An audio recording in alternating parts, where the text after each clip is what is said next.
Bismillahirrahmanirrahim. Assalamualaikum warahmatullahi wabarakatuh. Di sini saya Dan Firdaus akan mempresentasikan mengenai materi suhu dan kalor. Untuk pengertiannya, suhu itu adalah suatu besaran yang menyatakan ukuran derajat panas atau dinginnya suatu benda. Sedangkan kalor adalah suatu besaran yang menyatakan ukuran energi panas yang terdapat pada suatu benda karena pengaruh perbedaan suhu. Teman-teman mungkin pernah meminum es atau pernah meminum teh hangat, kemudian teman-teman berkata bahwa es itu dingin dan teh itu hangat. Nah, ukuran derajat panas dingin suatu benda itu yang dinamakan dengan suhu. Maka kita bisa mengatakan bahwa suhu teh yang hangat itu lebih besar daripada suhu es.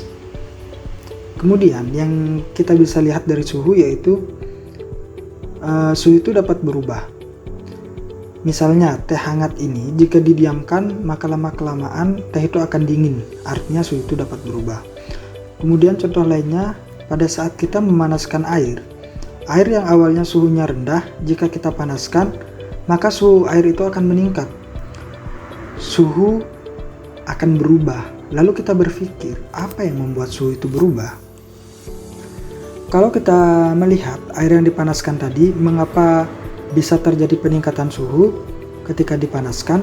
Karena air yang dipanaskan itu mendapatkan energi sehingga suhunya akan meningkat. Nah, energi itulah yang disebut dengan kalor. Jadi kalor ini salah satu bentuk energi yang ketika kemudian benda itu dikenai kalor, maka suhu benda itu akan meningkat. Makanya energi kalor ini biasanya disebut dengan energi panas. Jadi pada kasus ini sumber kalornya yaitu api. Makanya dengan adanya api itu suhu bisa meningkat. Kemudian alat ukur suhu itu adalah termometer.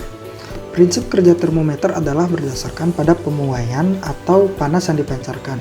Nah, pada termometer yang biasa kita jumpai itu terdapat di dalamnya itu air raksa.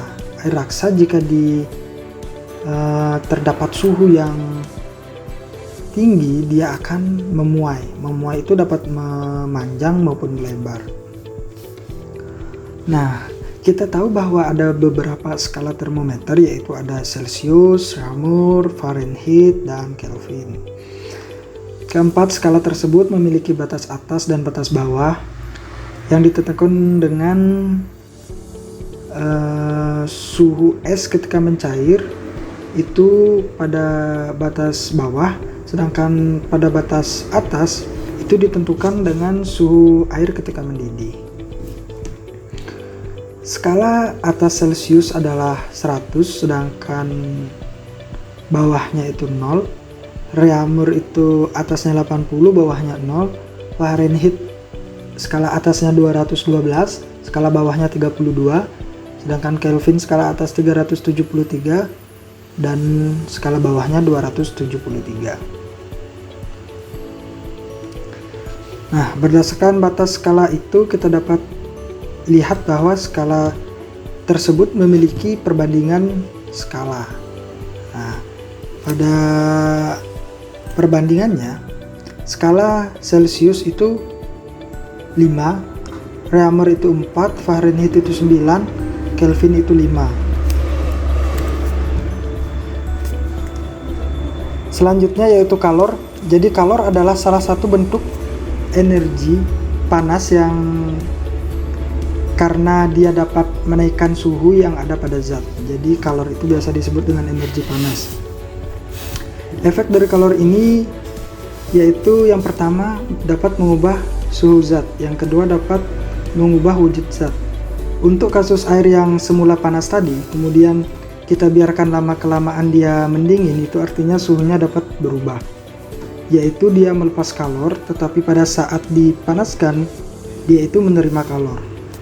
Jadi besar kalor yang diresap atau diterima tadi dapat dirumuskan dengan Q sama dengan M kali C kali delta T, di mana M itu adalah massa benda, C itu kalor jenis, dan delta T itu suhu tinggi kurang suhu rendah. Kemudian Kalor mengubah wujud zat. Itu contohnya saat kita memanaskan air. Jika kita mendapat banyak kalor, maka air itu akan menguap. Nah, di sini terdapat perubahan wujud zat dari cair ke gas. Yang contoh lainnya adalah es batu. Jika air tidak mendapatkan kalor dan malah mendapatkan suhu dingin, maka air akan membeku, yaitu dapat perubahan wujud dari cair ke padat. Dalam satuan SI,